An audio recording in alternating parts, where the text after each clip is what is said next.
Slave punishments.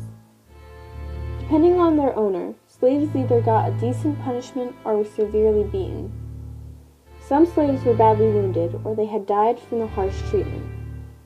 They just didn't get a beating.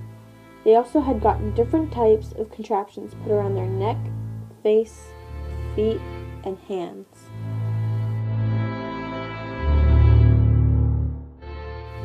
One punishment, and the most common, was whipping. This slave had attempted to run away, but then was found and whipped severely and was given deep and horrible scars.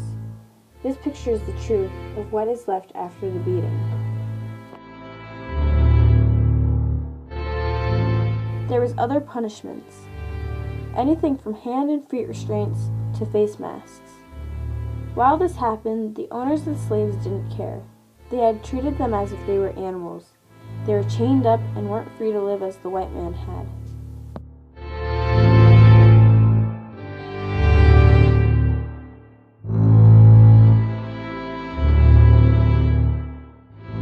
A slave owner, Jason Lynch, had answered this question. Did you try to catch them? What was your method? I did. Those slaves often make a good plan at first, so it's difficult to catch them when I know that. I have some bloodhounds. I thought it might be helpful. I bring some overseers and guns, so slaves would be killed if I caught them.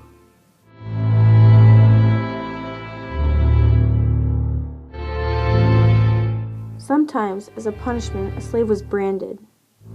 Branding is a slave punishment by burning their skin in order to put the owner's trademark on. Usually owners would brand a slave as if they were their livestock, such as a cow. This punishment was usually made from the overseer. The overseer's job was to look over a plantation to make sure everything was all right and running properly. They sometimes were the ones giving the beating. This is what Otola Equiano had to say. Another Negro man was half-hanged and burnt for attempting to poison a cruel overseer. Thus by repeated cruelties are the wretched first urged to despair, and then murdered, because they still retain so much of human nature about them as to wish to put an end to their misery, and retaliate on their tyrants. These overseers are indeed for the most part persons of the worst character of any denomination of men in the West Indies.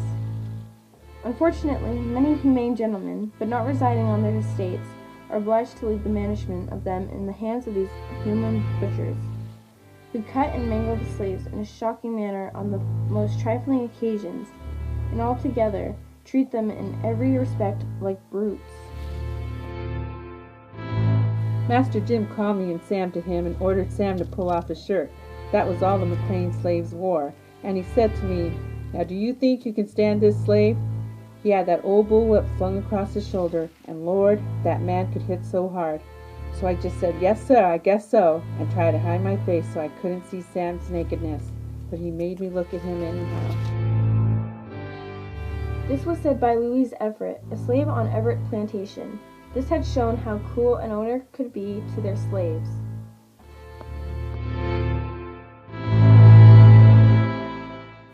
When Lewis Clark was a child slave, he had said that his owner had beaten him with an oak club on his hands and feet until they were blistered. A British surgeon named Alexander Falconbridge was attending on a ship carrying slaves to America. He wrote this in his journal. Upon refusing to take sustenance, he writes, "I have seen coals of fire glowing hot, put on shovel and placed so near their lips as to scorch and burn them. As this has been accompanied with threats of forcing them to swallow the coals if they any longer persist in refusing to eat." This quote proves that it's not just owners or overseers to give punishments. From the beginning, slaves were treated that way. Slaves were punished for trying to escape or for running away, while others were just beaten. Families were beaten, mothers watching their children get hurt or even dying. But trying to escape an owner in their plantation could end in a serious consequence.